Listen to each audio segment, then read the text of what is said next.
movies at last. Looks like it, Aunt Mattie. Huh. What, Dad? Hello, son. Well, daughter, how was the moving picture tonight? Lovely. Mice, that's what it was. Just a lot of mice. There wasn't anybody killed in the whole thing. No, well, then I'll stick to these. These don't talk. And that big cluck Norman Maine was in the picture tonight. Never does anything but kiss a lot of girls. Norman Maine is one of the best actors in pictures. You and your movies, that's all you think about. You shouldn't be allowed to go to him at all if you're asking me. Too bad I was so busy in the kitchen. I didn't hear anybody asking you. Hello, Granny. Hello, darling. But of course, no one ever listens to me. They do if they're within 10 miles of you. Gadding around picture shows. House all cluttered up with movie magazines. And the other day, I caught her talking to a horse with a Swedish accent. Now, sis, we're only young once, you know. Ah, Hollywood. You'd better be getting yourself a good husband and stop mooning about Hollywood. Do you know what she wants to do? She wants to go to Hollywood. I've known it all along. I've seen her making faces in the mirror and talking to herself. That's what comes of your movies. Why, what would you do if you did go to Hollywood? I'd be an actress. I would, I tell you. I've always known I could.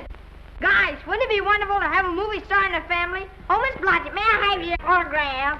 You may not know it, Alec, but you're practically on your way to bed. Oh, Miss Blodgett, you're my favorite actress. Won't you tell me the secret of your success? Oh, let me alone. I asked her, what's come over you? I'll tell you what's come over her. She's just a silly little girl whose head has been turned by the movies. And the sooner she forgets the whole thing, the better off she'll be. Why will I be better off? What's wrong with wanting to get out and make something of myself? What do you do that's so much better? Just because you're satisfied to sit here all your lives, you think you can laugh at me. Well, someday you won't laugh at me. I'm going out and have a real life. I'm going to be somebody. You know, if it was spring, I'd say give her a good dose of sulfur and molasses. I thought I'd find ya. Oh, stop that. Now, stop crying. That isn't going to do you a bit of good. Oh, I'm crying because Aunt Mattie and Alec make me so mad. Oh, Alec and Aunt Mattie. Fiddlesticks. They're not important. You're the only one that counts. Esther, everyone in this world who has ever dreamed about better things has been laughed at. Don't you know that? Oh, I suppose I do, But there's a difference between dreaming and doing.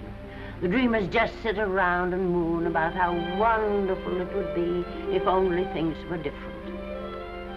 And the years roll on and they grow old. And by they forget everything, even about their dreams. Oh, I don't want to be like that. I want to be somebody. Oh, yes. You want to be somebody. But you want it to be easy. Oh, you modern girls give me a pain. When I wanted something better, I came across those plains in a prairie schooner with your grandfather. Oh, everyone laughed at us as they did at all the other pioneers. They said this country would never be anything but a wilderness. We didn't believe that. We were going to make a new country. Besides, we wanted to see our dreams come true. Oh, Granny, it must have been wonderful. It was wonderful. But don't you think for one single minute that it was easy, Esther Blodgett? We burned in summer and we froze in winter. But we kept right on going and we didn't complain because we were doing what we wanted to do. Can you understand that? Yes, I can. Could you do it? Could you do it even if it broke your heart? Because remember, Esther, for every dream of yours you make come true, you'll pay the price in heartbreak. Oh, I know what I'm talking about. You may not believe it, but I was a young girl once. And a very pretty young girl. A lot prettier than you are. And I was in love with your grandfather. And when some Indian devil put a bullet through him, I felt as if it had gone right straight through my heart, too. And I remembered all he taught me. And I went right on. I buried him out there in that wilderness with my own hands. And I went right on that same day. And I kept right on going, even when your mother was born. Oh, Granny, I want to make it worthwhile.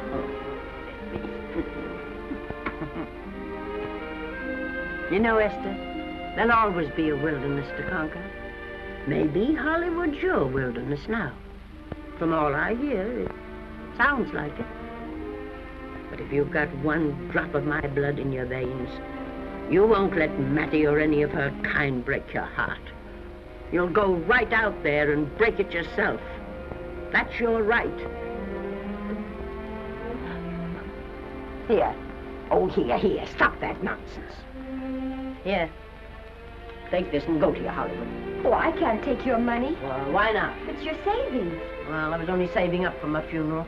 Now I don't think I'm ever going to die. Oh, Granny, how can I ever thank you?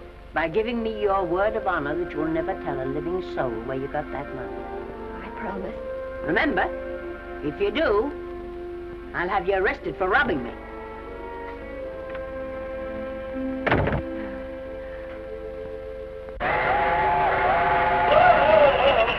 Here we are.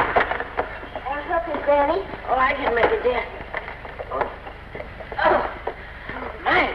Cold. I kissed Dad goodbye. Just a little kiss. He didn't even wake up. I bet you didn't try that on your Aunt Mattie. Oh, Aunt Mattie. Think of her face when you tell her. I am thinking about it. I've waited for that chance for 30 years. Here she is, girl. Oh, thank you, Kirby. Good,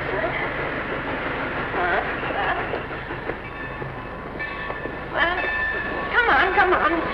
Here's your prairie schooner.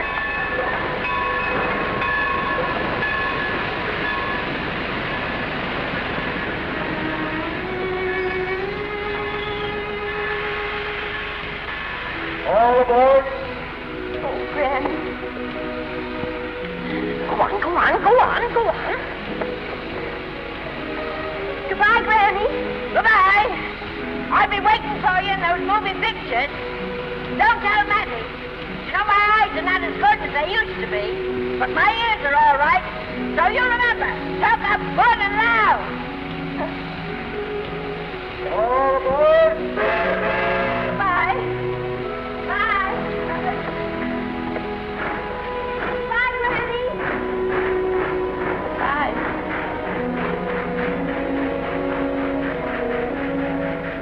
Do you want to go home now? I don't want to, but I will.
Good afternoon.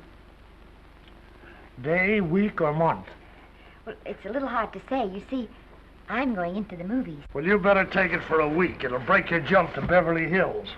Are all the studios really near here? All except Gaumont British. I suppose the best way to get a job is to go straight to the studios, isn't it? Mm-hmm. I haven't any illusions, you know. I'm perfectly willing to begin with a little bit of a part, or even as an extra. $6, please, in advance. Oh.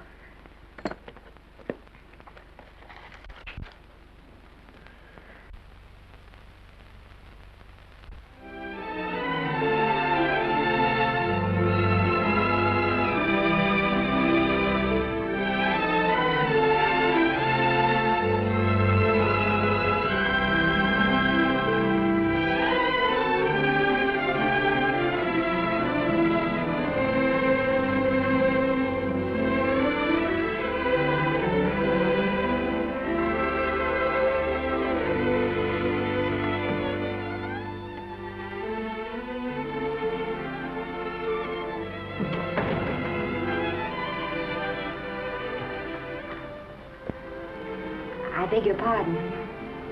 I'd like to register for extra work. How long have you been in Hollywood? Well, it's about a month now. We haven't put anyone on our books for over 2 years. Come here. I'd like to show you something. Casting, try later, casting, try later, central, try later, central, casting. Every time you see one of those little lights flash, it's somebody asking for a job. Every time you hear them say, try later, it means there isn't any job. You can't keep the girls at the switchboard long. They go crazy. Every one of those little lights thought it was going to be a star. You still want to go in the movies?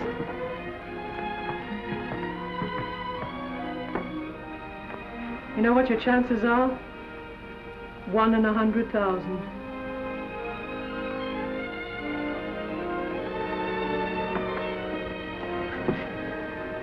But maybe I'm that one.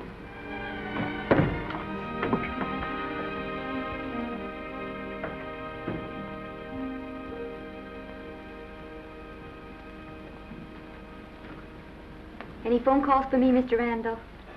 Oh, no. Jesse Lasky and Sammy Goldwyn must be writing letters instead. How's the luck today? There wasn't any. Maybe you don't go at it in the right way. Now, take Danny McGuire here. He knows the ropes. Don't you, Danny? Sure, I've had him around my neck for years. Huh? What? Oh, Miss Blodgett. Danny McGuire, our new tenant. How do you do? Mr. McGuire is a big director. Oh, are you really?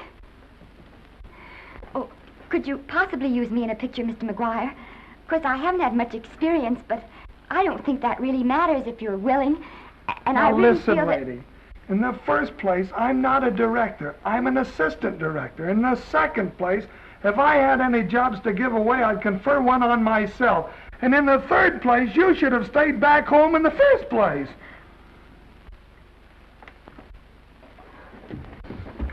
Oh, now look what you've done. Hey, wait a minute. Hey, don't be that way. Don't do that.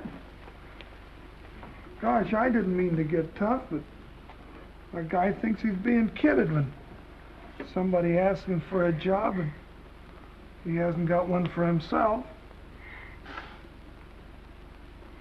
After all, I'm not a big enough shot to hurt your feelings. I'm sorry. It wasn't just that. It was a lot of things. Looking for a job every day and never getting any nearer to it. I guess I was beginning to get a little scared. I know. Lady, do I know. Well, there's only one thing to do for that feeling when you're tired and sunk and down to your last nickel. Come on and I'll buy you a drink. Well, it's not as bad as down to the last nickel. I've still got $11 left. $11? You're going to buy me a drink. Come on.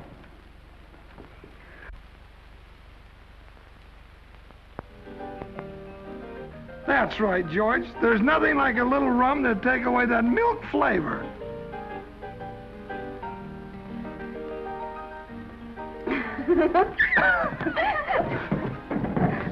I beg your pardon. Certainly.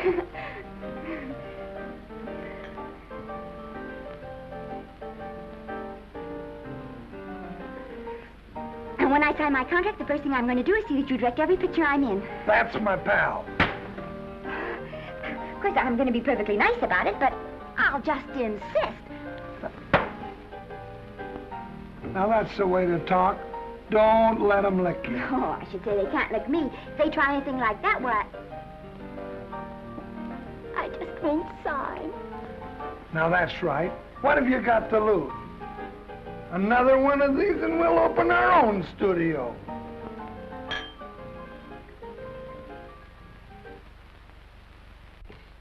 Bill rendered $24. Past due. Remit without further delay. Me.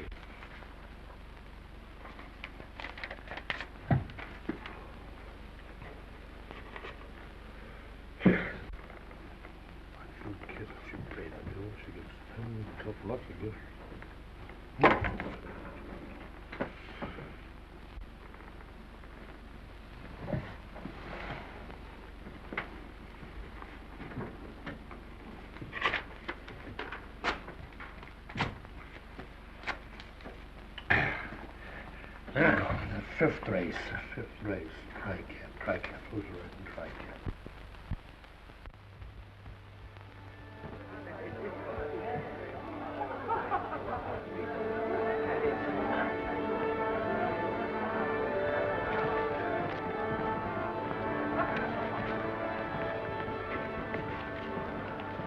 Hey, the program's going to be swell tonight.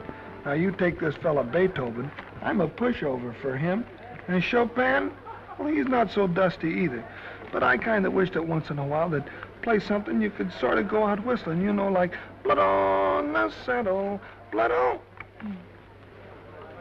Well, there's a tune. Hey, why don't you throw your hat in the air or something, can't you? This is a celebration. My job starts tomorrow. I know it does, and I think it's swell, Danny. Gee, I wish you were in on it, too. But, oh, no, it would have to be a war picture. One of those big novelty numbers, a war picture without any beautiful women at the front. Oh, well, something will happen soon. Maybe. Why don't you go home, kid? Oh, Danny, I can't do that. I came here, and I've got to stay. Well, now, if it's on account of money, I can... Oh, thanks. You've given me enough already. Anyhow, this is no time to be worrying. This is a party. Look at all the people. Everybody in the world. Look. That's Norman Maine.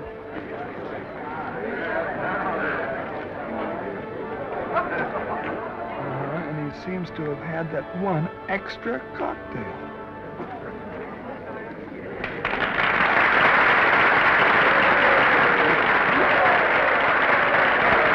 Oh, thank you.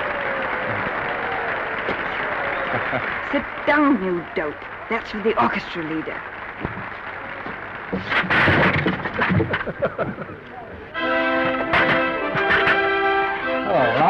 Hello, Norman. Oh, Mr. Mr. Maine, put your arm around Miss Regis. Otto, this is a Hollywood bowl. Oh, afraid of crowds.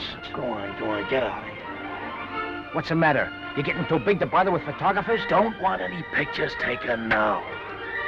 Oh, is that so? Well, supposing I take it anyway. If you do, I'll shove that brownie number 2 of yours down your throat. Thank you, Mr. Mayor. Stop it! Stop it! Stop it!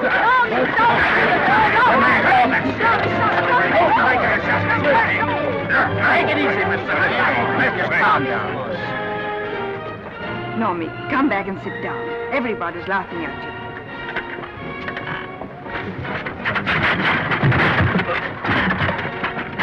All right. Hi, Norman.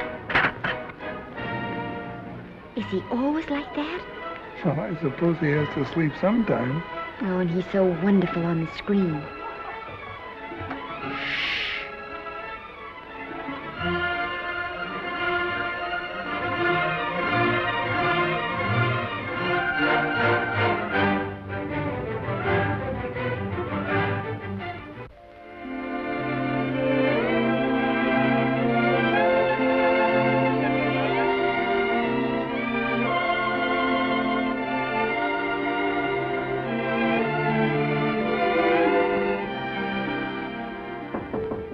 Come in. Danny. What's the matter? Well, believe it or not, I got a job for you.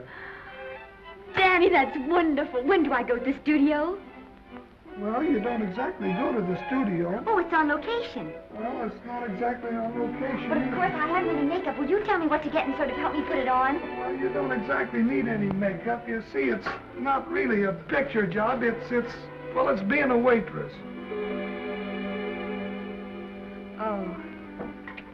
Well, it's kind of a picture job if you look at it right. You said it was a waitress.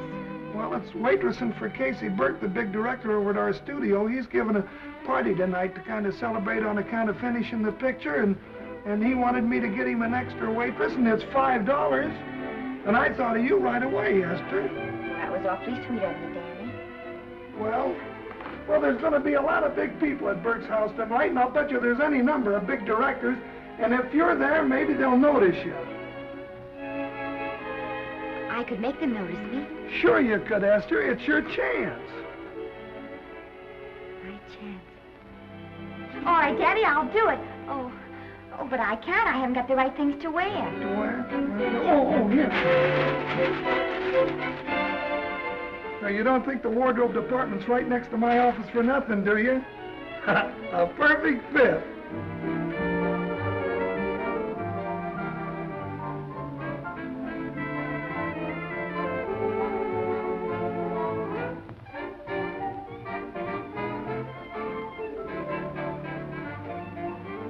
Did you get to the preview last night? I did.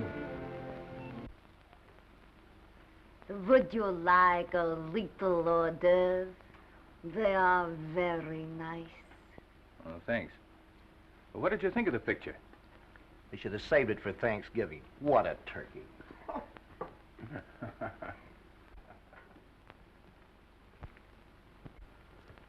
Will you have some hors d'oeuvre? You do like hors d'oeuvre, don't you? I don't think there's anything so enjoyable as hors d'oeuvre before supper, and these are rarely delightful.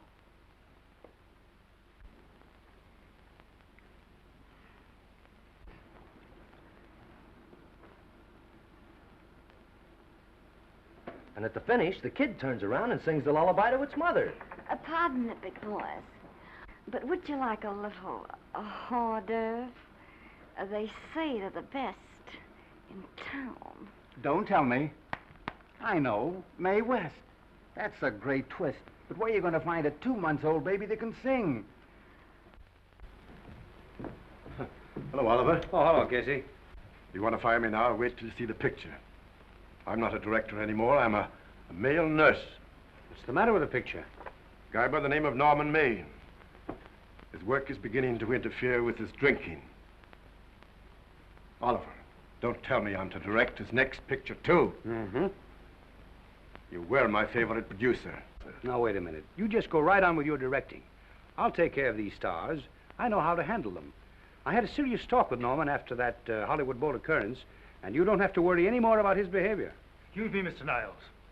Mr. Libby of your publicity department is on the telephone. He says it's most important, sir. It's about Mr. Maine. Thank you.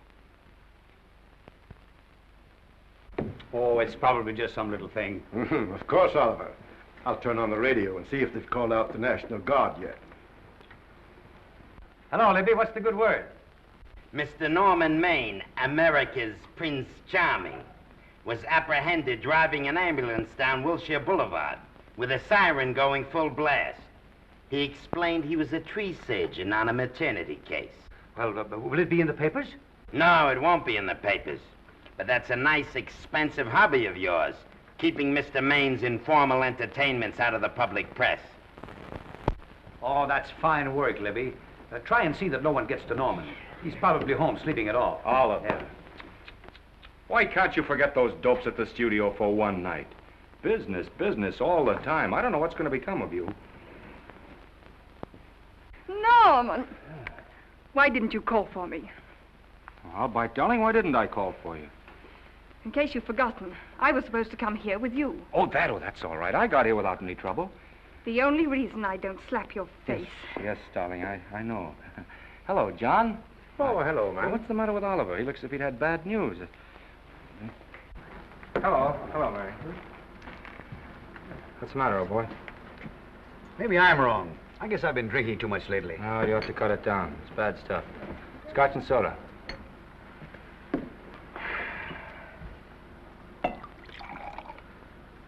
Come on. The word, you know, is pronounced when. Bad dialogue, Oliver. I'd rather not watch this. You know best. Soda. Thank you. Oh. Go ahead and say it. I've got it coming to me. Don't make it tougher on me, Norman. I don't want to stand here and preach, but take a look at my side of it. I'm trying to make pictures with you. I know. Costs are going up and the grosses are going down. No, it isn't that. I've made lots of money with you, and I can afford to take a loss. But I hate to see you going the way of so many others. Why don't you get Lloyd's to insure you against me? You can't get insurance against a man forgetting who he is. You're a great star, Norman, but there's nobody so big that he can afford to have people refuse to work with him. Who doesn't want to work with me? You... Quiet. Listen, I know plenty of people who do. Yes, and so do I. But your real friends can't stand seeing you start to fall apart. What do you mean by that? The first signs are always the same. Not being able to remember your lines. Cameraman struggling to cover your hangovers. And all because you have to have a good time. Every day and every night. Listen, I've warned you for a long time, Okay, Norman. Oliver, you're a swell guy. You won't lose any money on me. I'll promise you that. I'll be ready for the curtains when the time comes. When it does, here's my epitaph. And now I think I'll have a little drink. Scotch and soda.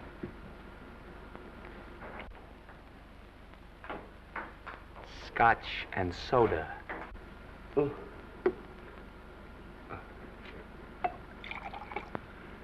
Come on.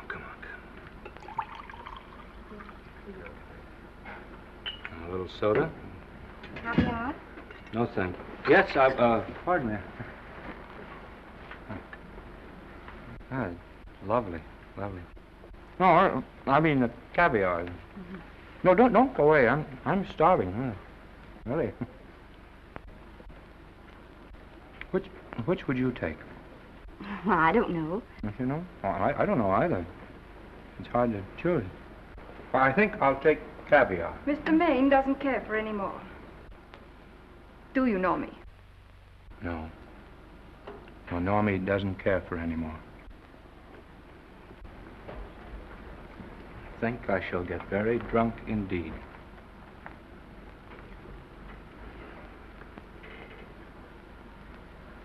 Scotch and soda.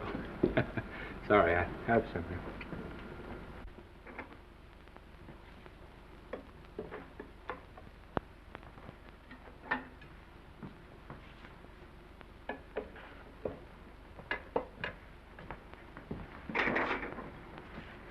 Oh.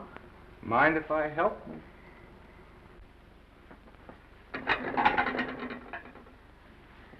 Won't they miss you? Oh, no. They'll just look under the table, and when they see I'm not there, they'll forget the whole matter. Hey, what's your name? Esther Blodgett. My name's Maine. I know. You do?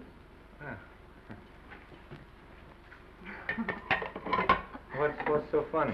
I was just thinking about all your fans and how surprised they'd be to see you here helping me put plates away. Oh, they don't know my finer side. They'd be pretty envious of me, meeting you this way in person. Oh, how do you do? Well, tell me, are you disappointed? Yes. Oh, now you've done it. Oh, never mind that. That makes the room look lived in. Tell me, why are you disappointed? I was sitting behind you at the Hollywood Bowl the night you didn't want to be photographed. Yeah. I'm told I crept into many a heart that night. Oh, I can never explain this. You know, you have very pretty hair. You better get out of here. And a sensitive mouth. And a charming little dimple. Precisely why are you here instead of with the rest of the guests? I'm just trying to be helpful. I see. Are you sure there's no other attraction? Well, it might be that my old mania for putting plates away is coming back on me. It's rather odd. I always know where I can find you if there's a pretty girl around. It's not only odd, it's embarrassing. You're being deliberately insulting, Norman. I put up with this for long enough. Dear, don't lose your temper. Remember, we must try to keep the voice low. I know you'll excuse us if we go on with our work.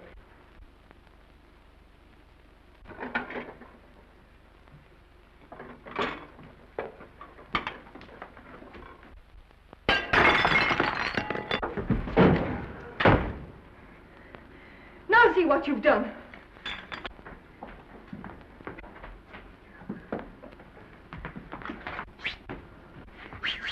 Come here. Help me up. Are you hurt? No more than usual. Come on, the wolves are on us. We gotta get out of here. Oh, I can't. The dishes aren't finished. Oh, yes, they are.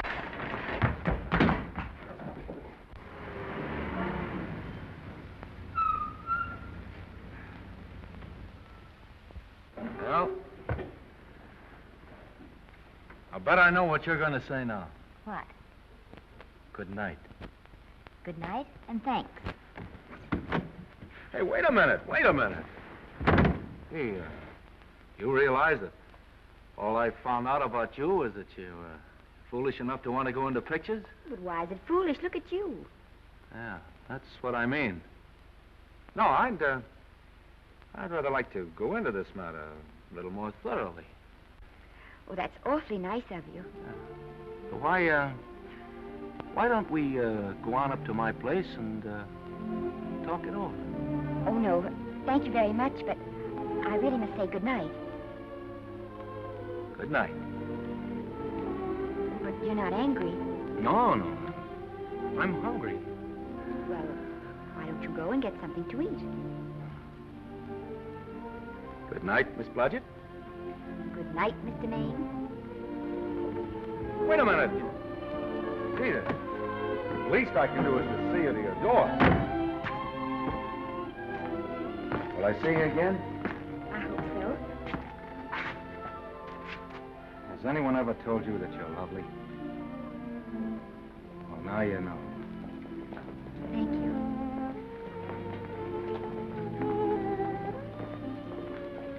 This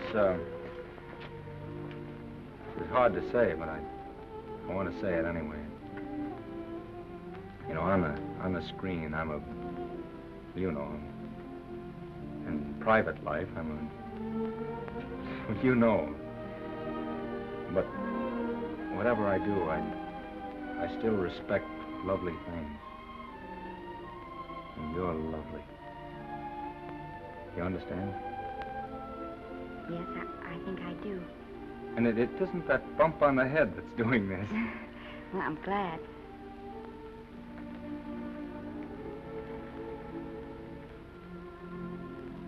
Good night. Good night.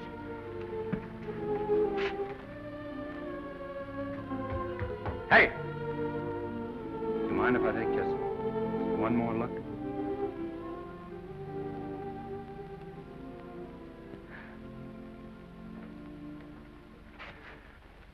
Go away.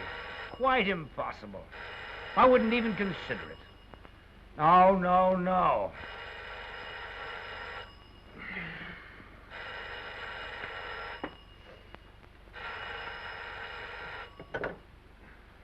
Hello? Who is it? Who? Norman? What have you done now? You're not in jail, are you? Oh. Yes, I see. Oh, it's that again. I see. She's beautiful. Yeah, I know. You want me to give her a screen test? Yeah, certainly. She's got wonderful possibilities. Oh, you know she's got something. Well, you knew all the other ones had something, too. Oh, no. I tell you, Oliver, she's got that sincerity and honestness and a...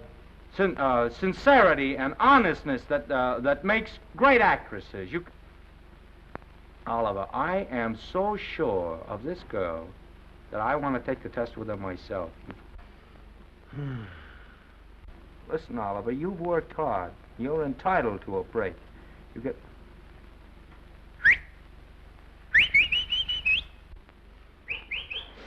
Yes, I heard you. Anything.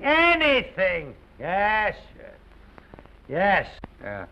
Oliver, look, you try to get a little sleep now, old man. Right. All right, boy. Good night.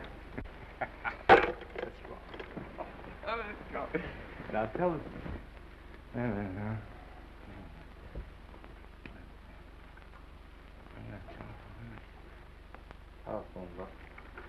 Telephone book. What is it? Telephone book. Hey, Oliver, telephone book. Over here.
Yes?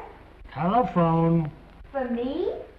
Some drunk trying to be funny says he's Norman Maine. Oh, thanks. I'll be right down.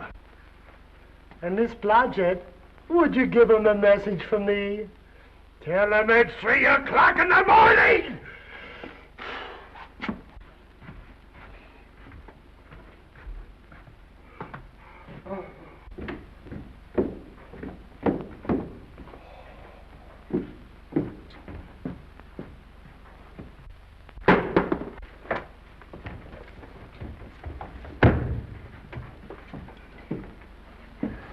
Hello?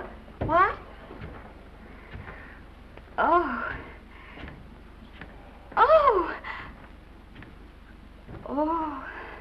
Oh, yes. I'll be there. Oh, thank you.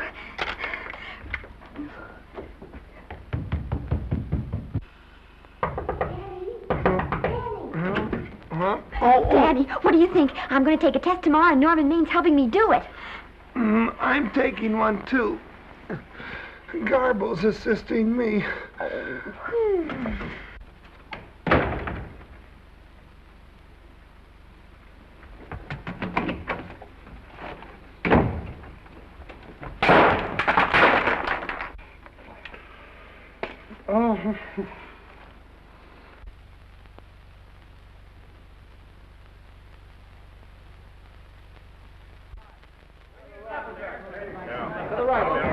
Move that Gobo in. Put a silk on that broad. No, the Yankee. Is this light too hot for you, Haley? Okay, but cut down on your backlight. Put a double on that 90. Bring it down a little. That's it. Now put it. Pull down on that 150. Get pulled down on that 150. Okay. Come here and get this thing. Run it here. Run it.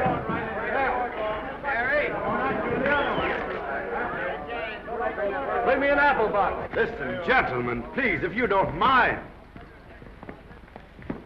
This is just a test. Ready, Mr. Burke? All ready, Mr. Burke. Ready, Mr. Burke? Ready now, Mr. Burke. All ready, Mr. Burke? Ready now, Mr. Burke. All ready, Mr. Burke? We're ready, Mr. Burke. All right, let's take it. Quiet! Quiet! Quiet! Quiet! You ready, Norman? Yep. You ready, Miss, what's your name? You'll soon know your name, Esther. The whole world's going to know it. But I'm so scared. Maybe I better not try it today. Oh, come on, now don't be foolish. They all had to go through this. Harlow, Lombard, Myrna Loy, and now Esther Blodgett. All right. I'm ready. This is the take. Roll 'em.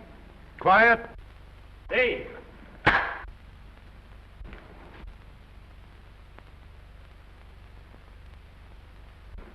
I may as well tell you that my whole organization thinks I've gone a little nuts to sign you. Well, maybe they're right. I've been nuts before. You see, all the experts seem to think that your type is a little mild for present-day taste. But I rather believe that tastes change, like eyebrows. And I think that also, like eyebrows, tastes are going back to the natural. You look like a nice girl. I think I'm going to like you. That's not important. I think the public will like you. That is important. Oh, yes. I see what you mean. I mean, I know it is. Only don't think it's going to be easy. Nothing you really want is ever given away free. You have to pay for it. And usually with your heart. Someone else told me that once. But you still have to work it out for yourself. Oh, well, all this is just a long way of saying, I'm glad you're with us and good luck to you. And now I'm going to turn you over to our demon press agent, Libby. Don't let him frighten you. He has a heart of gold, only harder. And for the love of Pete, learn to close your mouth and keep it closed, even in your love scenes.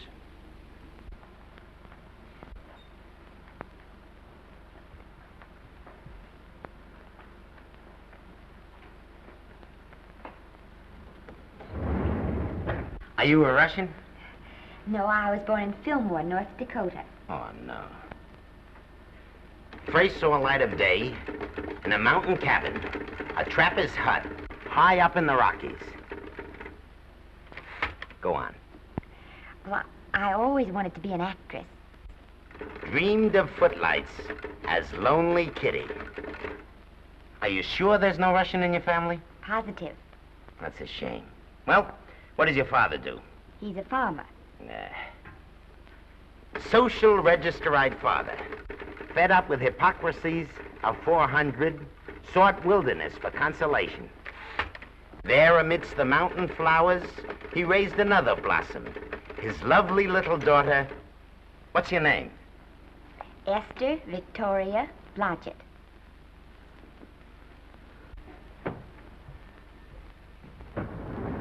Greatly appreciating your attention in this matter, very truly. Do you know what her name is?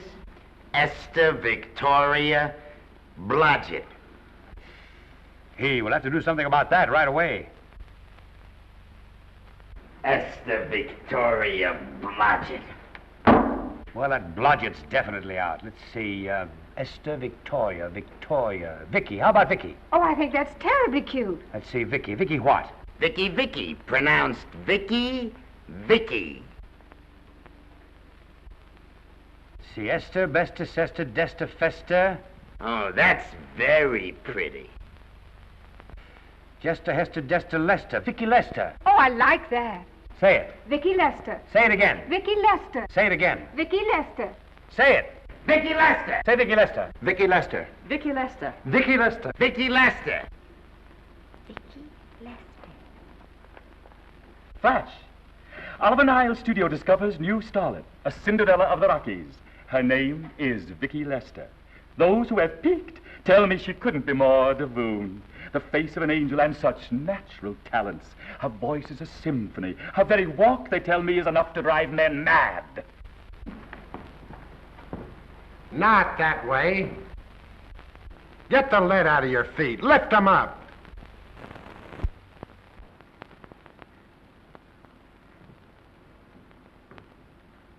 That's better. It's terrible, but it's better. The quality of mercy is not strained. It droppeth as the gentle rain from heaven. Cease. Through the mouth, my child, through the mouth. The nose is for smelling roses. Proceed.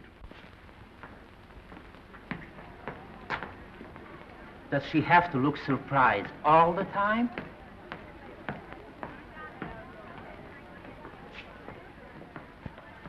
Anyway, it's just a rough sketch.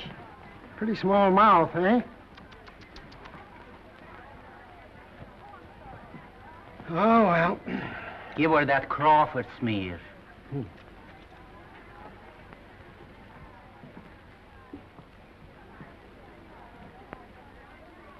This'll give her that Dietrich. Yeah.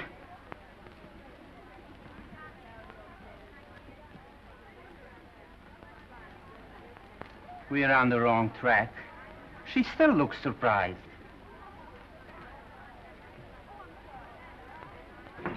Listen, dress people. We're shooting on the set this morning, not in the commissary. Now, come on, snap into it. Acme Trucking Company? No. Mr. Smith is not in.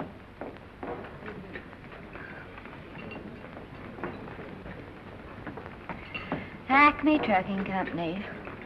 No. Mr. Smith is not in.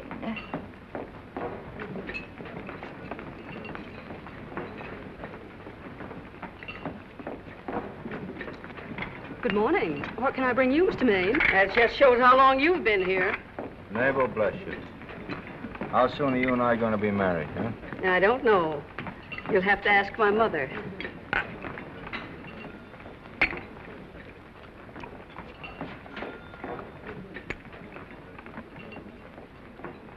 Acme Trucking Company? No, Mr. Smythe is not in.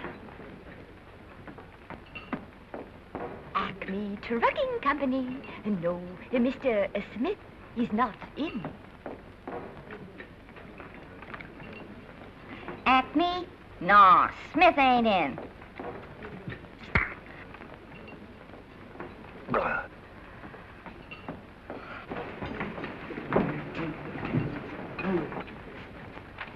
Acme Trucking Company? I'd like to speak to Mr. Smith, please. Mr. Smith is not...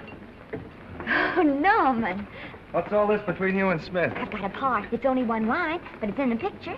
So it's ambition that made you break that date with me last night. Well, I had to be here so early this morning, and So did I. I had to stay up all night to make it. you've started your picture, haven't you? No, we're still in the testing stage. You can't seem to get the right girl for the lead. Gee, you'd think with all the girls there are that... Yeah, I know, but this one's got to be different. She's got to be little and cute and sweet and intelligent. Well, blow me down. What? Well, close my tired old eyes. What is it? Hold everything. Come on. Come on.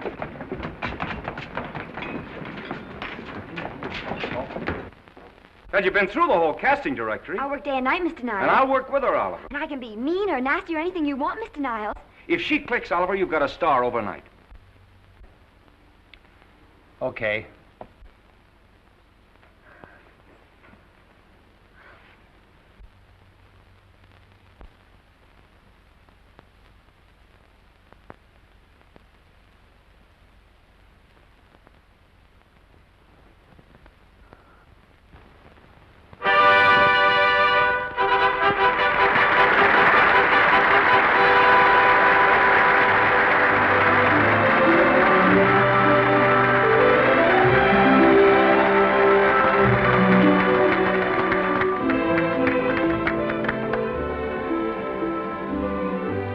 At the end of the picture.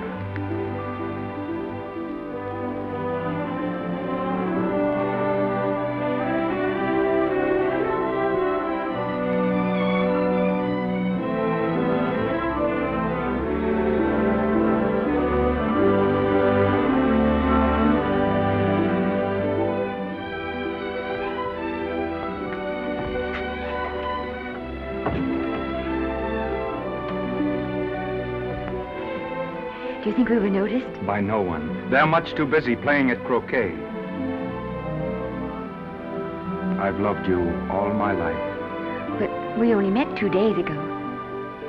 That's when my life began.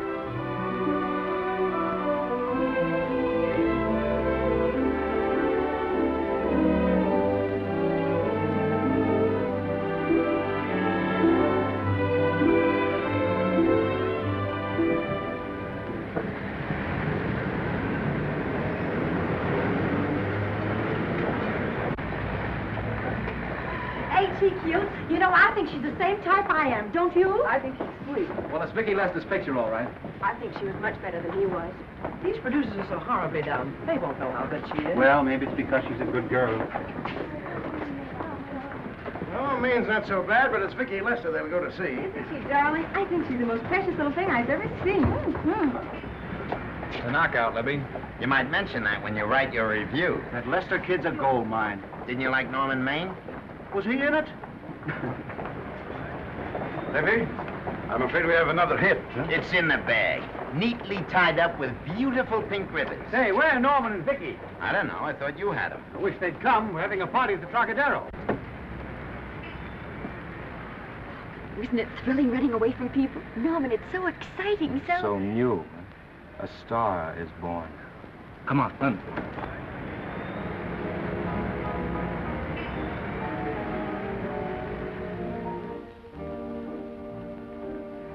It's wonderful, isn't it? A crazy quilt. Oh. It's a carpet that's spread for you. It's all yours from now on, you know? Come, Esther. You're a success. You'll have everything in the world you want. I hope it'll make you happy. Hasn't it you? But then there was one thing I never had. Lots of times I told myself I'd found it, but I always knew I was lying. Still, I never stopped looking for it. Maybe it'll come. Well, I think it has come, Esther. I only wish it went too late. Oh, but it's not too late. No, you can't throw away your life the way I've thrown away mine and have anything left that's good enough. No. You can. Norman, you can. You mustn't tell me that, Esther. I'm so afraid that I'll believe it.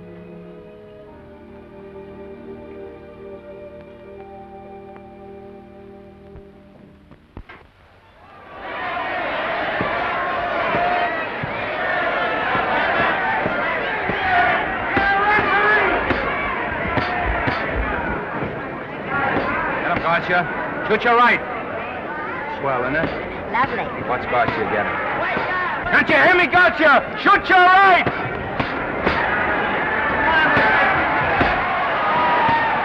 He's down! Gotcha got him! Gotcha got him! He did, didn't he? Yeah, but he'll be up, though. You like it? Sure I do. You like me? Sure I do. Ooh, that reminds me. Will you marry me? No, thank you. Come on, Gotcha, finish him. Why won't you marry him? Well, you're not dependable. Hey, shoot your right! Throw away your money. Break him up in there. Break him up. Drink so much. Well, suppose I quit drinking. Yes? Come on, Gotcha, shoot the right in there. The right. Suppose I save my money. Yes? There he goes. Let him have it. Suppose I became absolutely dependable on all occasions. Yes?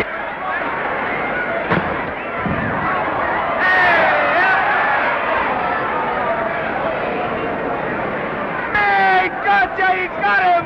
He's got him! He certainly did.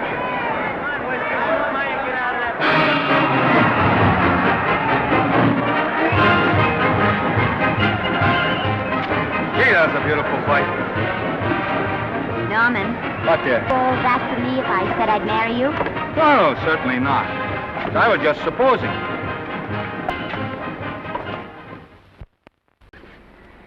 We're going to be married. Guess I didn't read that line right. I'll try it again. We are going to be married. Both of us. Yeah, to each other. What do you think of that? Well, when? Where? Well, we thought we'd elope in the conventional manner. What's the matter? It's trying to decide whether it's good for the studio. Is it? It is. And bless you, my children. When's it going to happen? Oh, we thought we'd just sneak out sometime. We're not telling anyone but you. Listen to this. The screen's ideal romance blossomed into breathtaking reality today when Vicki Lester and Norman Maine, America's dream lovers, slipped quietly through the portals of holy matrimony. How does it sound? Horrible. But you see, we're going to elope. Sure you are. It'll be the biggest elopement this town ever saw. We'll get a tie-up with the Army, have you escorted all the way down to Yuma by 20 of their new bombing planes. Is he going with us? Don't you think we can work this thing out better alone? No sense in bothering the happy couple with all the details. I'll see to it that you get a carbon copy of the whole layout. I can hardly wait. I'm sorry we didn't realize that we were in the way. While you're settling the details, you don't mind if I take this woman out and buy her a ring, do you? Sure, go ahead. We want everything legal. That's a charming match. A nice girl like Vicky. And public nuisance #1. Now, wait a minute, Libby. Norman's all right.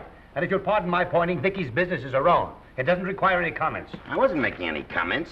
I just said it was a rotten shame. So go ahead and plan the elopement. Oh, that elopement stuff is out. You can't get any scope in that. We're going to have a wedding. Where'll we have it? Customary place, I believe, is a church. Nah, it's been done. This has got to be something big. The beach. I can visualize it. The bridesmaids in bathing suits.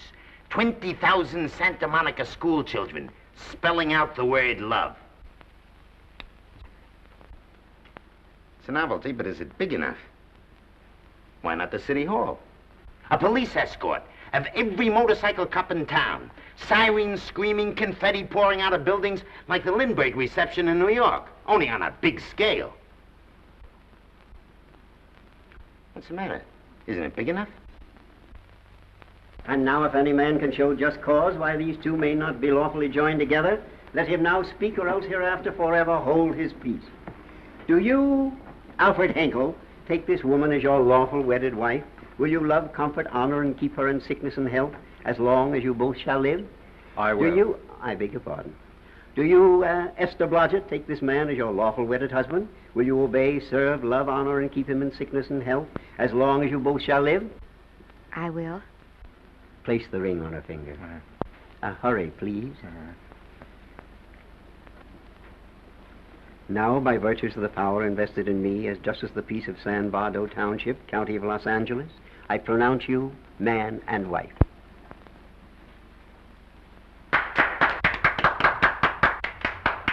Quiet!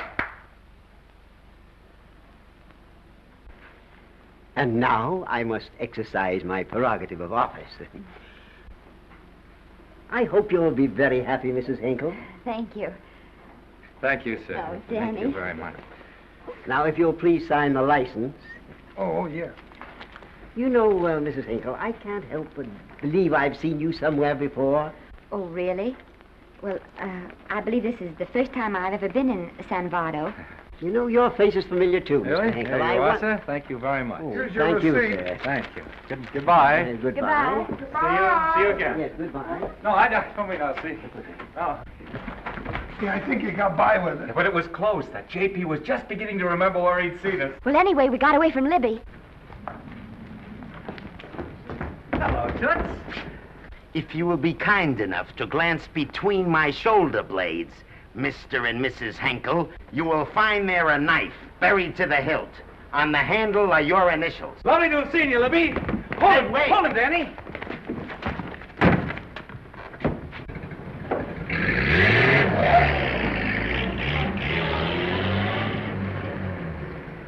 There go a couple of rats I raised from mice.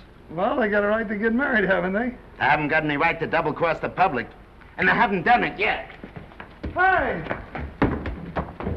People versus Porky Washington, who is charged with violating Section 600. Young man, you're in contempt of court. Operator, get me the Los Angeles Tribune. I've a good mind to put you under arrest. Wait till I make the score.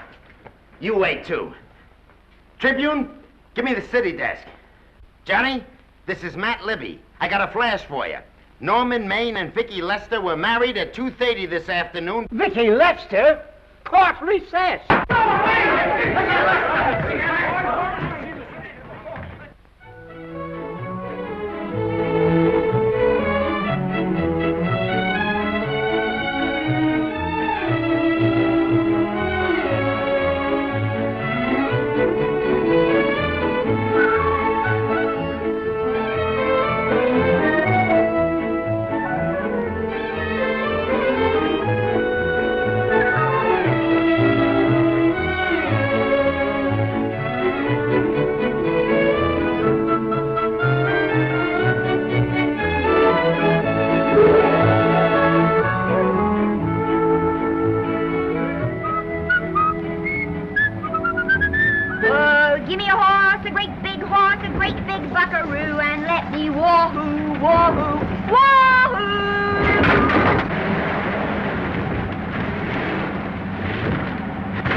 Wahoo!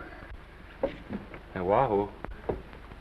I don't want to sound immodest, but I think I've stripped a gear. Well, sit down, won't you, and let's get acquainted. We'll probably be seeing quite a bit of each other from now on. Well, might just as well break the ice now as later.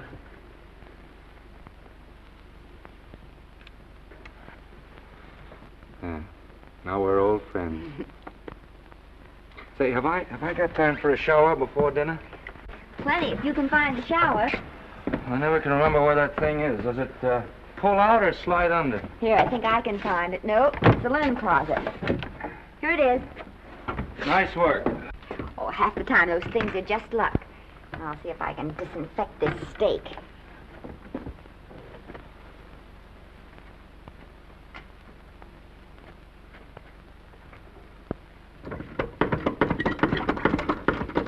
Esther, there's no soap. Here. Thank you. Oh, and Esther. Yes, dear? I'll need a washcloth. How are you fixed for cigarettes? And you know I never smoke underwater. Hey, what do I do to make this thing work? Pull that gadget at the top and pray for rain. Well, I can't reach it. I can't get my hands up. If you've gone in there with your arms down, you'll never get your bath. Unless you're a contortionist. Yeah, well, I'm not a contortionist, and don't throw that up to me now. You knew it when you married me. Will you close this door, please?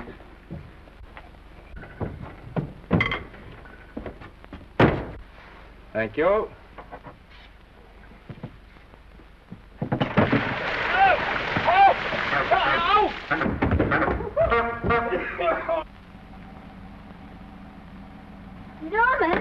Norman, here comes the car. You got it? Huh? Here, quick. Quick what? Quick, go out and stop them and ask for help. Oh, I'll catch cold. Oh, you'll get warm again. Yeah, don't, dear. They'll recognize me. Now, if you keep your face down, go on. There may not be another car for a week. Well, Howdy, partner. Howdy. Stuck? Yeah, how'd you guess it? Can you get us some help? Well, I reckon not. You know, it's a long way to town. We're pretty busy down at the place. Well, I got to get out of here. I've got my wife with me. Does she like the country? No, and we're short of food. There's a lot of game in them woods. You know, well, my wife can't shoot. Well, you're sure up against it. Sorry I can't do anything for you. Well, wait, listen, I'll be frank with you. I'm Norman Maine. Who?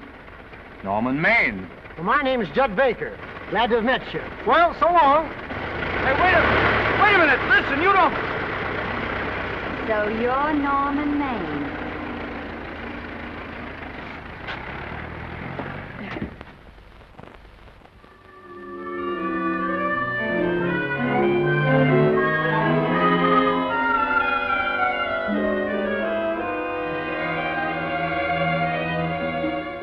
I got my prestige to look out for. I'm supposed to be the best publicity man in the racket, and they laugh themselves sick when I even try to get a decent mention of Maine. Yes, I know how sensitive you are, Libby, and I don't like to see your feelings hurt. Thanks, boss. Now, Vicky, there's a dish for free space. But if Maine swam across the Pacific, the papers would keep it a secret. Well, the exhibitors don't like him, the critics don't like him, the public don't like him, and I don't like him. Who likes him?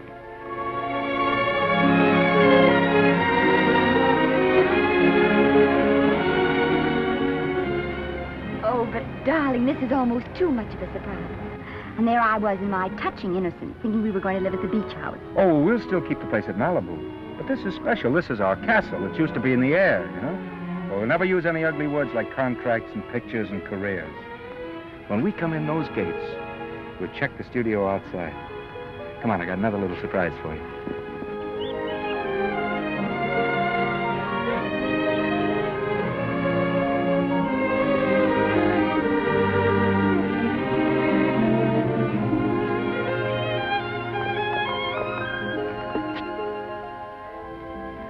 Oh, Norman, it's lovely. So are you lovely. The whole world's lovely. Hey, hold it!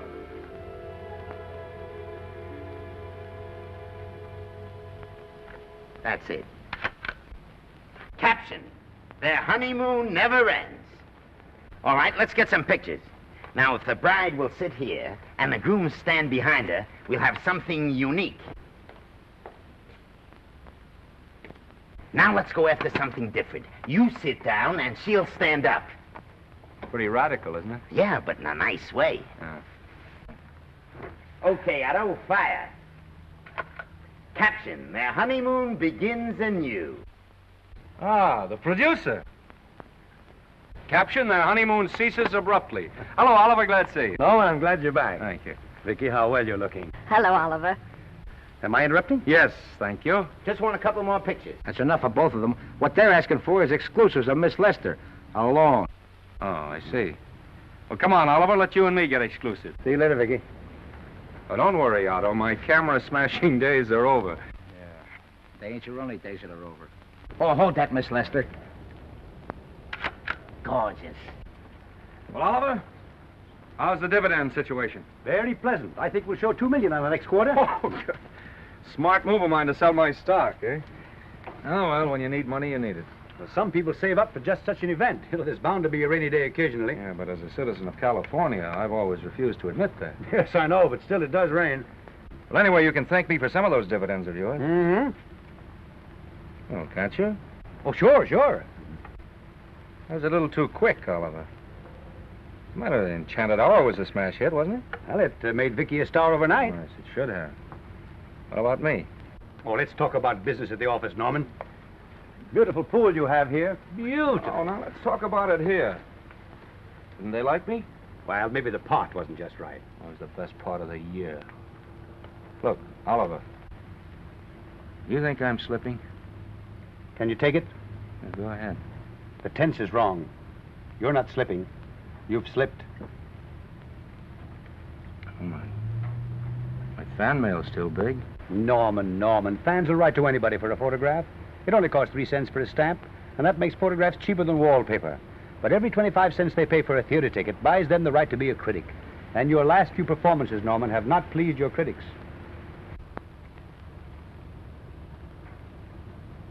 You remember I told you I'd be ready for the curtains when the time came? Here it is. Let's call off the contract, no hard feelings. We're not quitting, either of us. There's no explaining these things. We've all seen how the public turns. Maybe we can turn them back. I've got a swell script lined up for you. About Esther.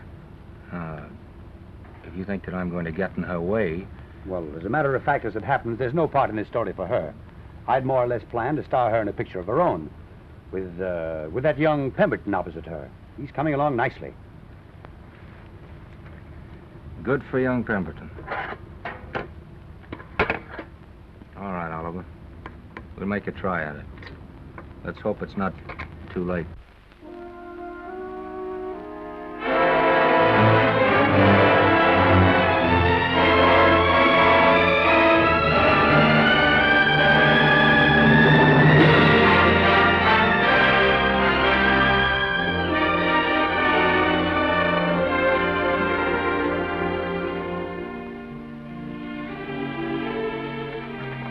No argument. I'll buy those. Huh. The screen's most finished actor.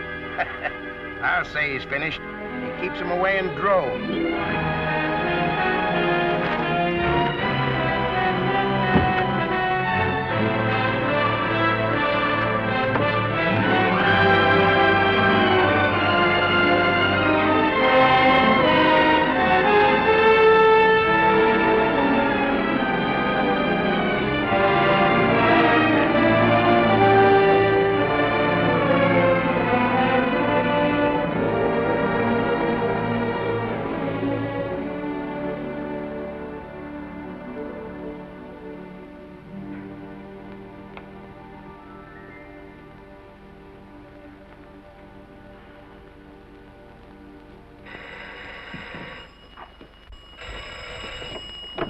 Hello? No, Miss Lester isn't home as yet. No, I'm not the butler. But I can take a message just as well as he can, honest. Oh, is that you, Norman? Swell. Listen, Norman, This is Artie Carver. Hiya, kid. Swell. Say, I hear you're through with Oliver Niles. Is that on the level? Oh, please, Artie. I'm not news anymore. Forget it. Say, what kind of a settlement did you make on your contract? Give me a figure so I can do a story on it. There was no money involved. We just called it quits. Okay, I'll fill in my own figure. Say, by the way, I've been trying to get an interview with Vicky for 2 weeks, but she's always busy. How about you giving an old pal a break by speaking to her for me? Sure, I'll ask her. Swell. So long. I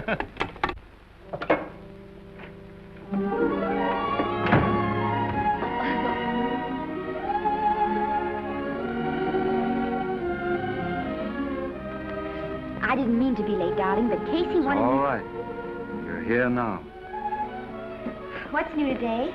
Nothing. Haven't been out of the house. Let's go somewhere tonight. No. You're tired. We'll stay in. I'm not tired, really. Oh, yes, you are. You've got a hard day ahead of you. Anyway, I see so little of you, I'd like to have you to myself. Oh, but it's the servants' night out. We haven't any Yes, we have. I fixed a little snack with my own lily white hands. I'm learning to cook in my spare time. Then I think I'll marry you. Oh, I get it. You want to make an honest cook of me, huh?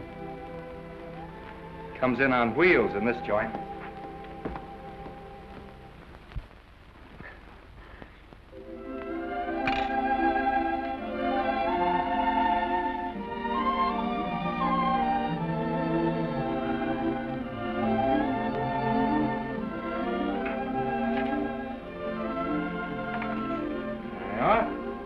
How's it look?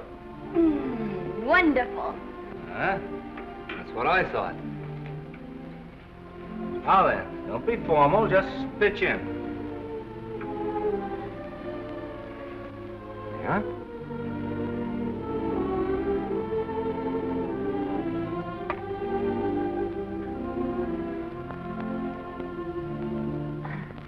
I'm afraid my mouth's not quite big enough. I'll measure it next time and make them to size. A little hard to lift, too. In fact, I think I'll take those measurements right now.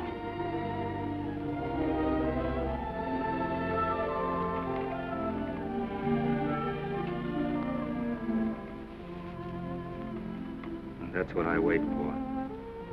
All day. That's why I rush home without even changing my costume.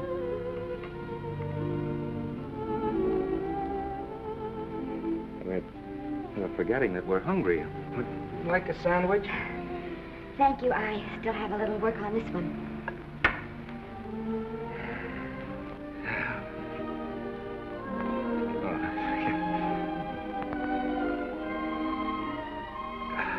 Norman, will you unhook my dress? I can't breathe. You know, all the time I thought it was the kiss that made you breathless. A lot of hooks, huh? Uh-huh. Why don't you have a zipper? That's a good idea. You got it? Oh, yes.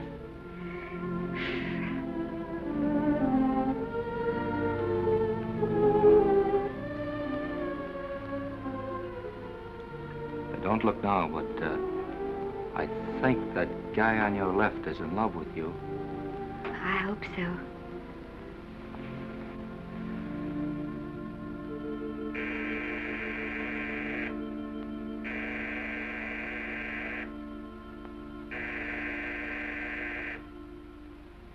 It's the doorbell.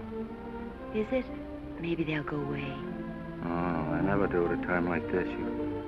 Here. Just a minute, dear. I'll be right back.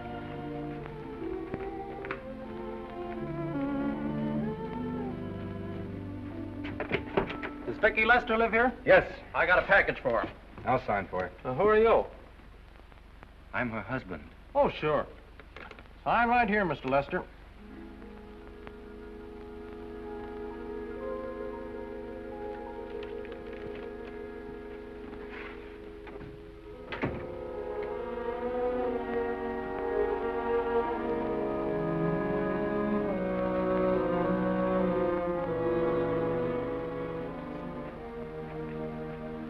Package for you.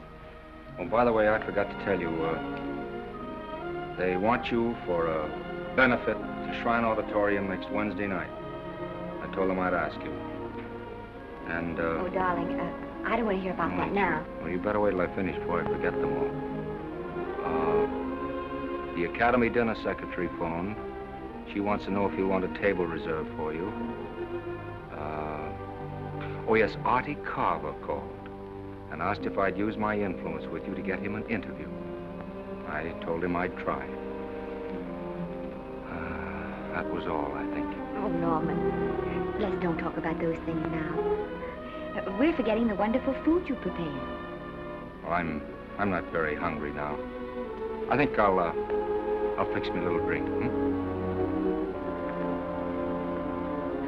But, Norm...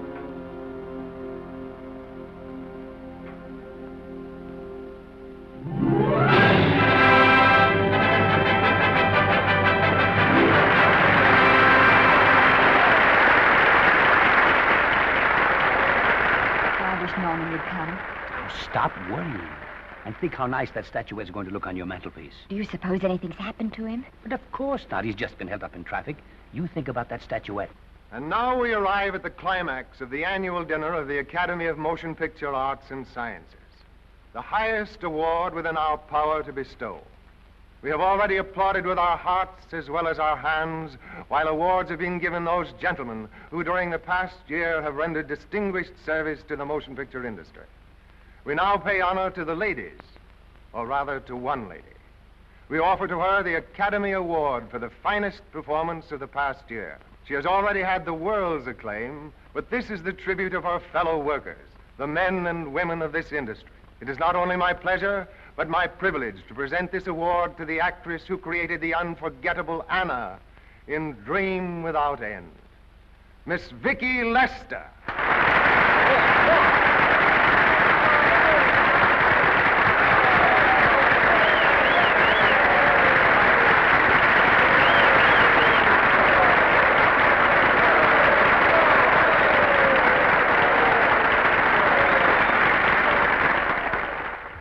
What more can we say, Miss Lester? This says it all for us.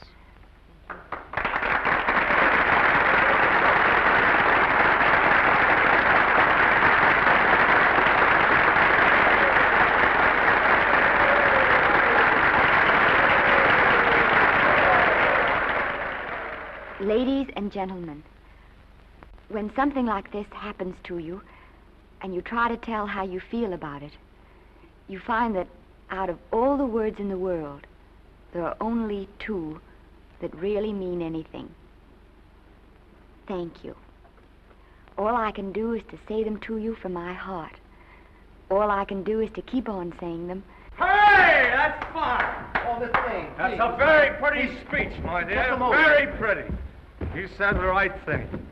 I want to be the very first one to congratulate you on that valuable little piece of bric-a-brac. Now I want to make a speech. Gentlemen of the Academy and fellow suckers, I got one of those once for a best performance. They don't mean a thing. People get them every year. What I want's a special award, something nobody else can get. I want a statue for the worst performance of the year. In fact, I want 3 statues for the 3 worst performances of the year, because I've earned them.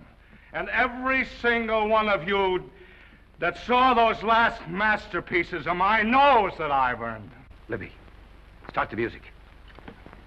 What I'm here to find out is, do I get them or do I get them?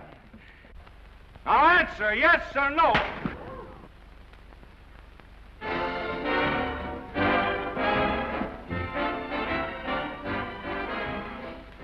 Norman, darling, let's go and sit down.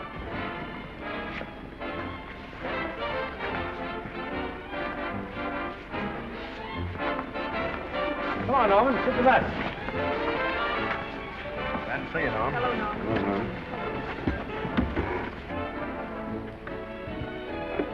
Well, Norman, how are you? Hi, Oliver. My dear, do let me congratulate you. You must be terribly proud and happy tonight. Thank you.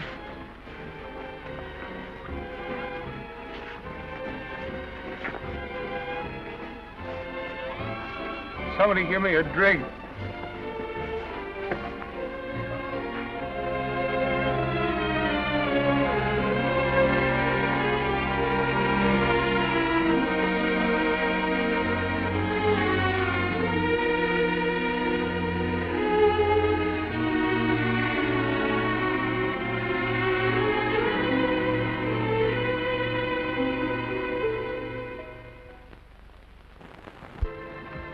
Oliver, it's nice of you to come to my dressing room. Vicky, how are you? I've missed you. Everyone's missed you. Have a nice trip. Well, a 3-month tour of the theater circuit scarcely comes under the head of pleasure. But the way they're screaming for your pictures all over the country. Miss Lester, if I may talk shop, you are a knockout. Thank you. It's good to hear that. You've been crying. A little. How's Norman?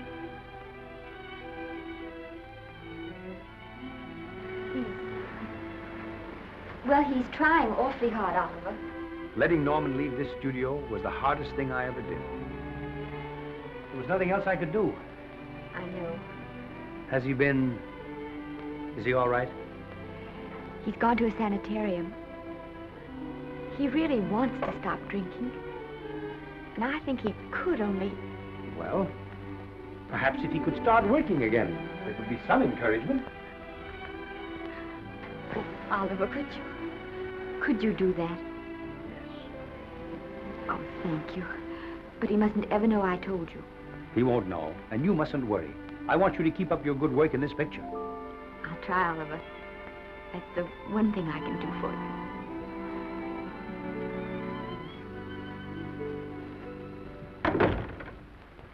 If you'll just sit here, Mr. Niles, I'll have Mr. Maine brought down. Thank you. Brought down.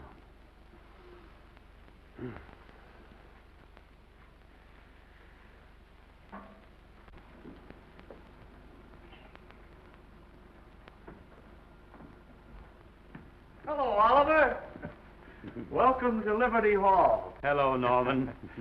Well, no, Mr. Niles isn't slipping me a case of scotch, Cuddles. This is just a handshake. This is Cuddles, Oliver, my social secretary.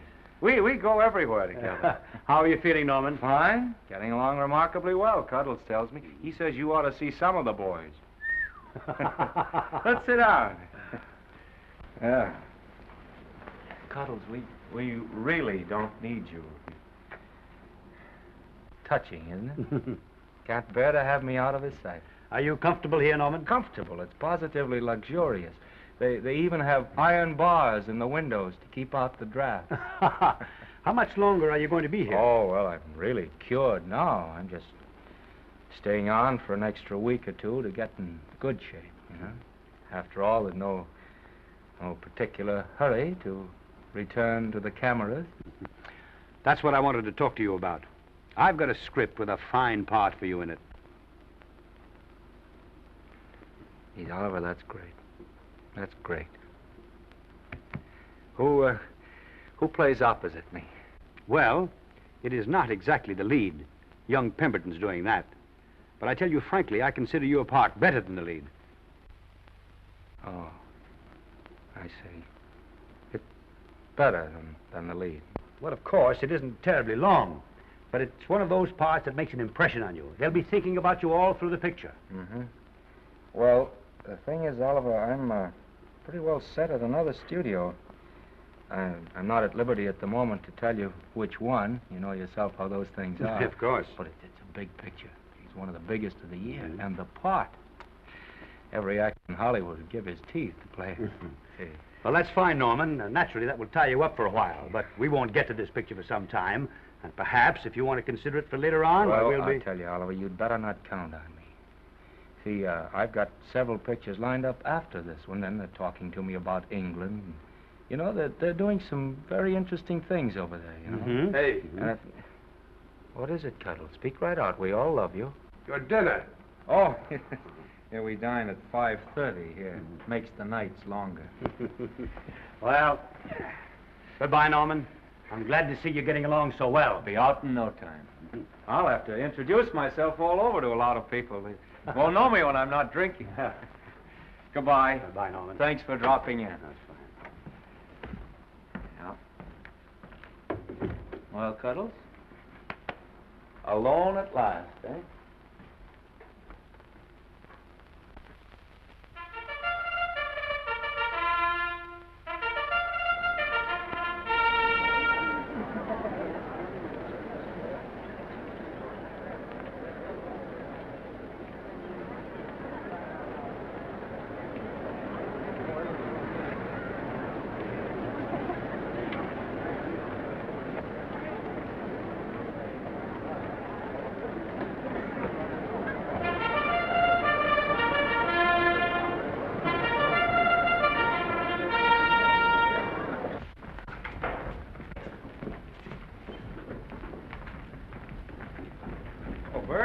Sam?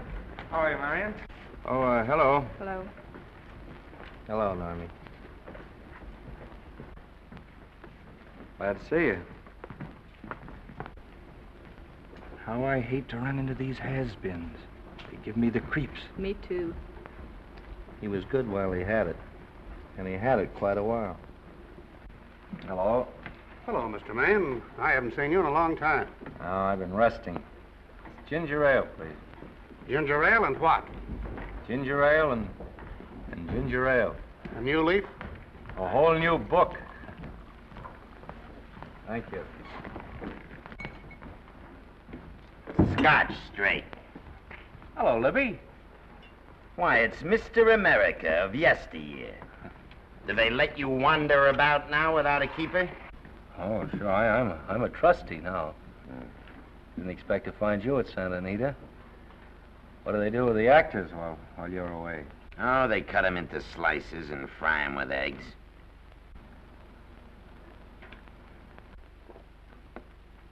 I suppose you'll be here all the time, now that you've retired from the hurly-burly of the silver screen.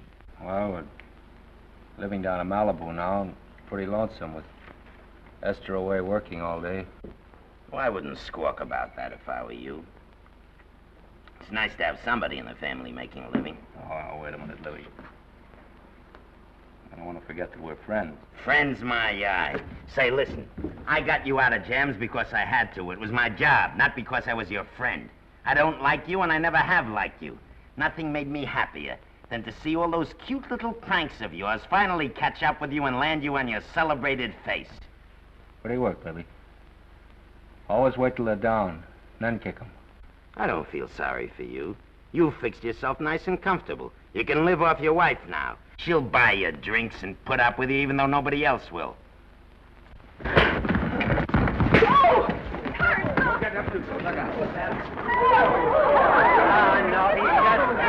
drunk again. Yeah, come on, front. Hey, wait a minute. Come on outside for you wise guys. I'm Norman Maine. Well, that's not my fault. Oh, don't bother to toss him out. He's harmless. All right, Mr. Libby, if you say so. Sure, let him go. What can he do? He can't fight any better than he can act.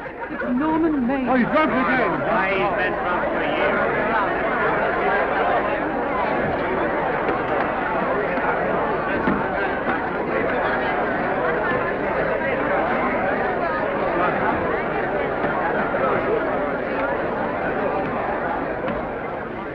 Give me a scotch.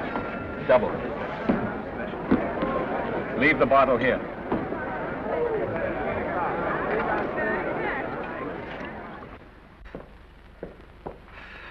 Vicky, you'll be ill. Why don't you try to get a little sleep? But he's been gone 4 days. 4 days and not a word.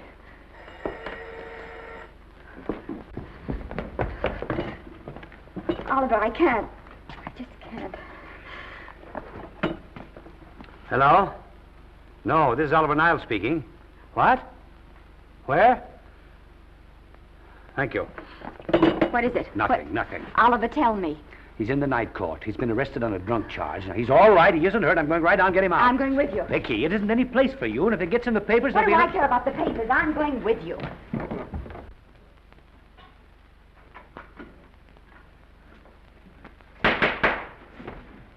Division 30, Municipal Court, County, Los Angeles, now in session. The Honorable Judge J. Barris presiding. Be seated, please.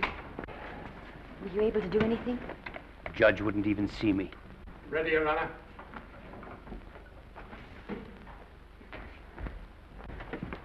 I want to advise you that you're entitled to be represented by counsel, to be confronted by the witnesses that may testify against you, to compel witnesses to attend on your behalf to a public and speedy trial by the court or by a jury, and the right to be admitted to bail. Call the first 5.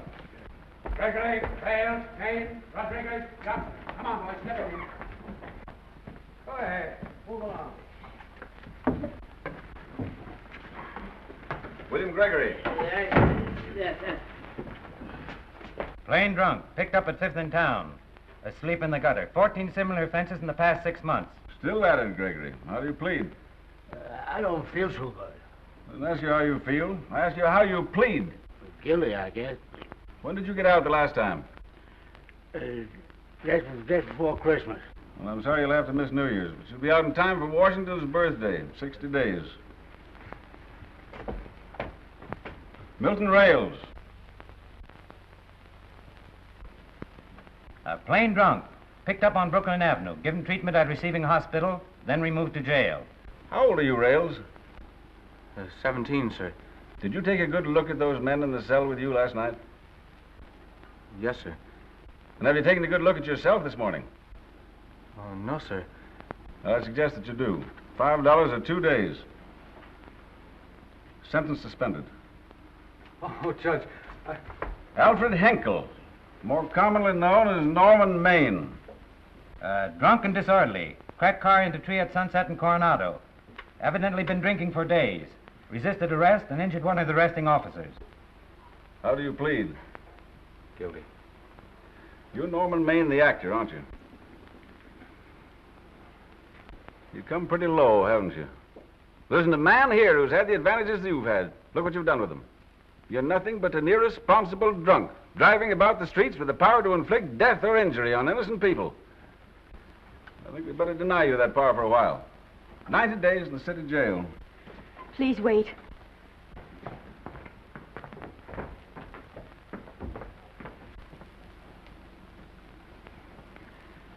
I'm his wife. Yes, I recognize you, Miss Lester.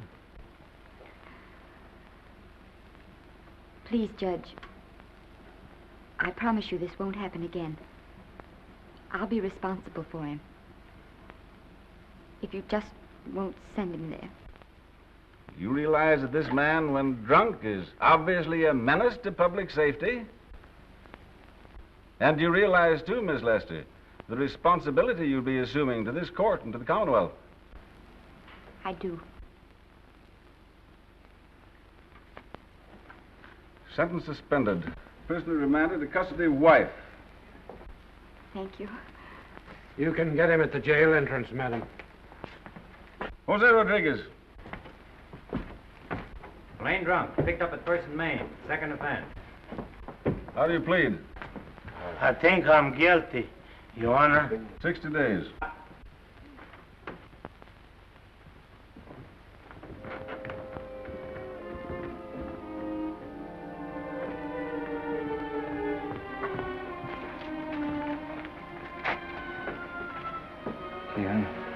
I'm so tired. Hold it, Mr. Maine, for picture.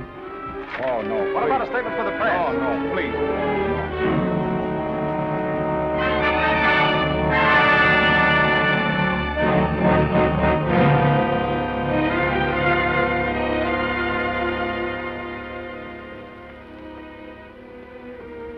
He's still asleep. He's been asleep nearly all day. It's the best thing for him. It's awful to see this happen to someone you love. And know in your heart that it can't get any better. I only know that all I can do now is stay with him and try to help him. So will I. And between us, we'll take care of him. You're very fond of him, aren't you, Oliver? And I'm very fond of both of them. Then I know you'll understand what I have to tell you. And after what happened last night, I think you already know what it is. I can't do any more pictures. I'm going away for good with Norman. But you can't do that, Vicky. You're at the very peak of your success, and you've worked so hard to achieve it. That's what's been wrong. Oh, I've thought it all out. Maybe if I hadn't been away from him so much, last night and what went before, it wouldn't have happened. Oh, I know it's too late to think about that now, but it may not be too late to go away with him and start over somewhere. It's your life you're giving up, Vicky. so I can try to give Norman back his. Can you honestly tell me I'm wrong to do it? No, Vicky. I cannot honestly tell you that. Then there'll be no more Vicky Lester.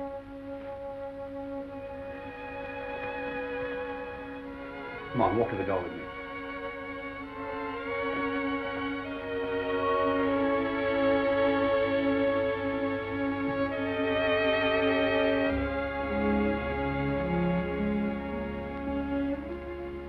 Goodbye, Vicky Lester. You were a grand girl. Good luck, Mrs. Norman Maine.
Darling, this is Maine coming in to apologize again. I'm sorry, dear, but it isn't you. What other troubles have you got? None. I was just playing a scene with myself. Now look, I'm just coming out of the jitters and you're just going into them. This is a swell household. Isn't it? I'll tell you what we'll do. I'll promise to brace up if you'll go on the wagon. I guess I have been drinking too much. You know what I'm going to do? I'm going to be an athlete. You mean with great big muscles and everything? Well, roughly speaking. Gonna join the YMCA? It costs too much. And I'm going wading out in our front yard. Now? Sure. Would you like me to go with you? Sure, if you'd like to. No, me. I don't think I will. It might spoil this beautiful, natural wave. Yeah, I guess that's right. But, darling, look, could you have a hot toddy... some hot soup for me when I come back? Some hot soup? Yeah. And I'll make some of those nice sandwiches. Norman, do you have to?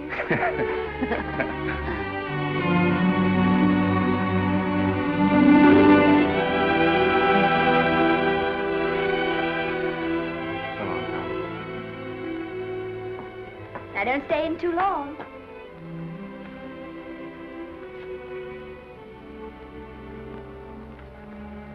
Hey! You mind if I take just one more look?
first drink of water he had in 20 years.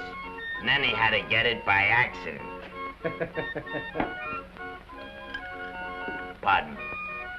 How do you wire congratulations to the Pacific Ocean?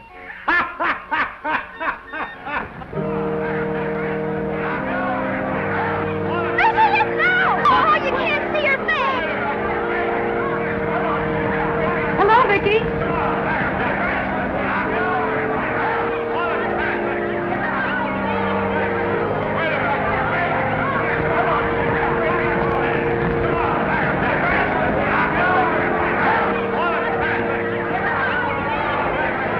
Get away, can't you? Come on, Vicky, let's see your face. Vicky, will you sign my book for me? Write Mrs. Norman May. Don't you care, Vicky? You get over it. Stand back, can't you? Don't you cry, dearie. He wasn't so much.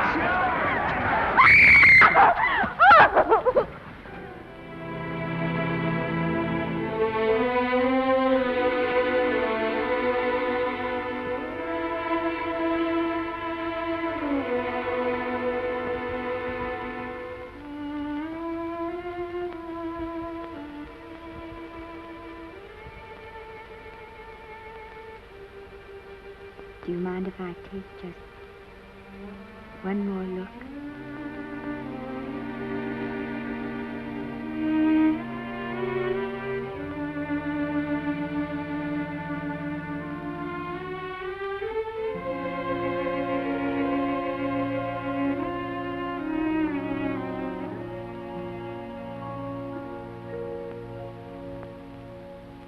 Here are the paychecks for the servants' graves. You'll find a very nice bonus in each one. Miss Lester asked me to thank you for your kindness and service. If there's anything I can do for the little lady, I should be glad to do it. She would appreciate your attending to the closing of the Beverly Hills house. Put down those trunks. Put it down, I say. Well, where is she? In the bedroom. Who are you? Oh, I'm her grandmother. Get out of the way.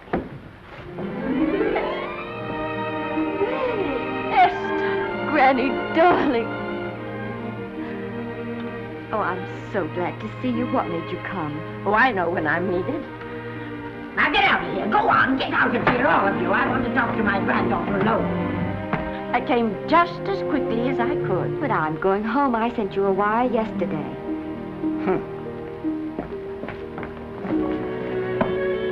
Sit down. Is it true that you're going to quit the movies? I never want to hear them again. What are you running away from, little girl? I'm not running away. It's just that I can't go on. My heart isn't in it anymore. Once I told you, if you get what you want, you have to give your heart in exchange. And you said you were willing. Do you remember? I remember. It seems to me that you got more than you bargained for. More fame, more success, even more personal happiness. Maybe more unhappiness. But you did make a bargain. And now you're whining over it. I don't think I'd feel so very proud of myself if I were you, Esther. I'm not, Granny. My mind's made up. Oh, and I'm sorry I gave you the money to come out here. It was just waste. Oh, but Granny... I was proud of you, Esther. I was proud to be the grandmother of Vicky Lester. It gave me something to live for. Now I haven't anything. I know. Oh, I want to be strong, but I can't go on. I can't. You must. Tragedy is the test of courage. If you can meet it bravely, it will leave you bigger than it found you. If not, then you'll have to live all your life with a coward. Because no matter where you may run, you can never run away from yourself.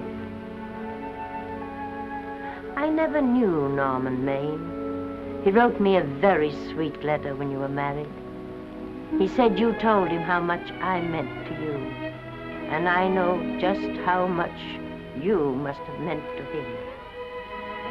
You know, Esther, I can't believe that wherever he is, he can be very happy, knowing that his death broke the spirit of the little girl he praised me so highly for raising. And I can't believe that he can be very proud, knowing that all his great love did for you was to make you a quitter. The car is ready, Miss Lester. We'll have to go now to make the train.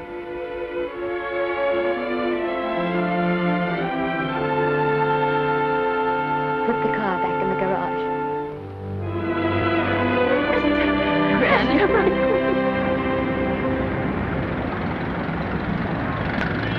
The entire picture industry has come to the Chinese theater for this opening tonight. It has come to pay tribute to a great star on her long-awaited return to the screen in what has been called her greatest performance. It has come to pay tribute to the girl herself. The girl who has won the heart of Hollywood. The girl who has won the heart of the world. Miss Vicki Lester. And if I'm not mistaken, Miss Lester's car has just driven up. Yes, it is she.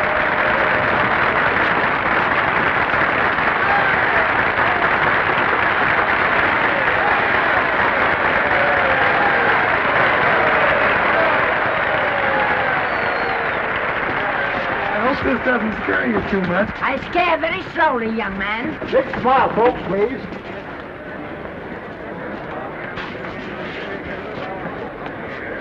They'll have your mug, I mean your face, plastered across half the papers in the country tomorrow.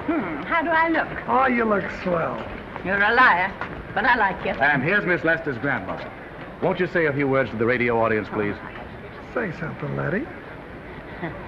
You know, we've got a thing like that back home where they all listen in on, but we call it a party line. Won't you say something, please? They're listening. Maybe some of you people listening in dream about coming to Hollywood. And maybe some of you get pretty discouraged. Well, when you do, you just think about me. It took me over 60 years to get here, but here I am. And here I mean to stay. Thank you very much.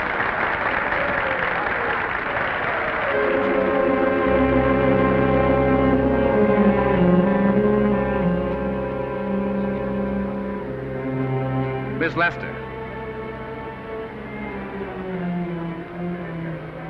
This microphone is on an international hookup. Throughout the world, your fans are hoping that you'll say a few words to them.